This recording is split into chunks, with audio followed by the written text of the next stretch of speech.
Welcome to Magic Boy fans.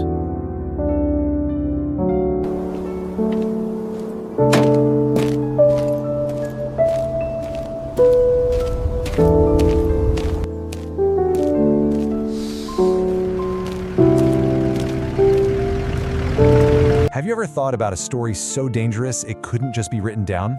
A story that had to be hidden right out in the open? Well, that is exactly the mystery we're unraveling today. We're going to deconstruct a single poem, the Ballad of the Question Mark, to follow the clues and piece together the truth it's so desperately trying to tell us. And it all kicks off with this one single, really haunting image. Think about it. A question mark, not on a piece of paper, but basically carved into the memory of a forest. The poem doesn't treat this like just punctuation. It's more like a scar.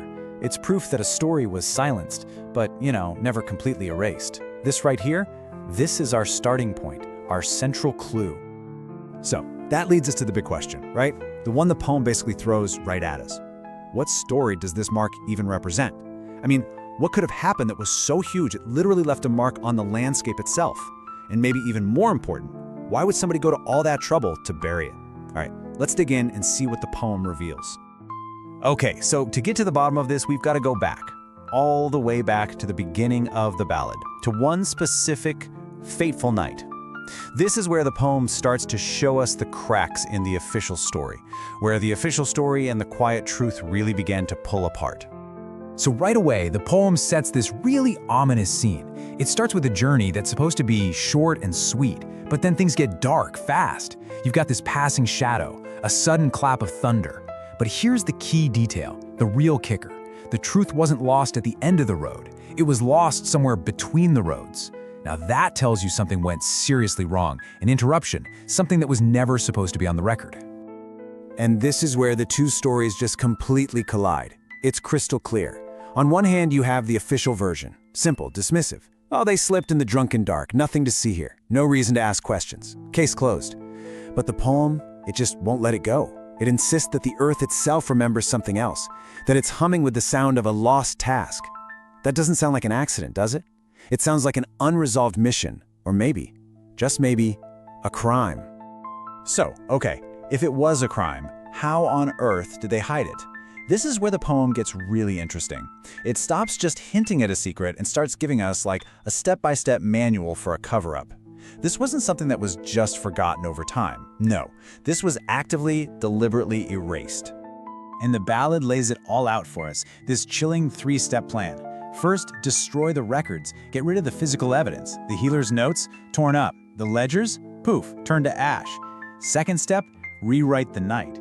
These mysterious men in coats show up to hide the crimson splash and just alter the story. And finally, step 3, silence anyone who knows. The singer disappears. The scribe is somehow convinced to forget his name. I mean, talk about a perfect cover-up. And what's the result of all this? The poem gives us this incredible, powerful image, a wall of polished lies. It's perfect, right? It's smooth, it's impenetrable. And what's it hiding? A ghost of shame.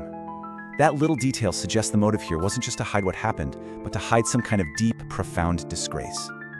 But just when you think the truth is gone forever, buried under that wall, the poem hits us with a single powerful word, a pivot, a sign that this wall of lies, no matter how perfect it looks, has a crack. Because here's the thing, even after you burn the records, even after you make the witnesses vanish, a story like this, it finds a way to survive. It just transforms. It stops being official history and becomes something else, something maybe even more persistent, an echo.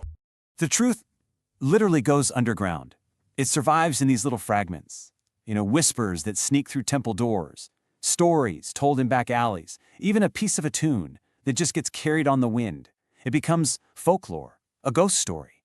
And I think what the ballad is telling us here is that you can erase a fact from a book, sure, but it is almost impossible to erase a memory once it's become part of the culture. And this is where the poem makes its final, brilliant turn.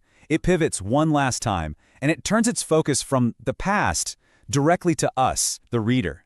It stops being just a story and becomes a full-blown call to action, a kind of manifesto, really, on the power of asking one simple question. So by the end, that question mark has been completely redefined, hasn't it? It's not just a symbol for a mystery anymore. It's been transformed into a symbol of defiance. It represents that active, conscious choice to challenge a comfortable silence, to go digging for a truth that you know someone tried really, really hard to bury. This next line for me is the absolute heart of the entire poem. It says questioning isn't just about being curious, it's an act of pure courage. And it paints silence not as this empty, passive thing, but as an active, menacing guard. A guard that's protecting something sharp, something dangerous. So when you get right down to it, the poem's message isn't really about finding the specific, forgotten answer. The real power, the real way to tear down that wall of lies, is found in the simple, brave act of just asking the question in the first place. That's how the ghost of shame is finally brought into the light. And that's where the ballad leaves us. It turns the whole story right back on us. It suggests that the power to uncover these hidden truths isn't locked away in the past somewhere. No, it lives inside anyone who has the courage to question the silence. So the final question, it's not from the poem, it's for you. What polished wall in your world deserves a question mark?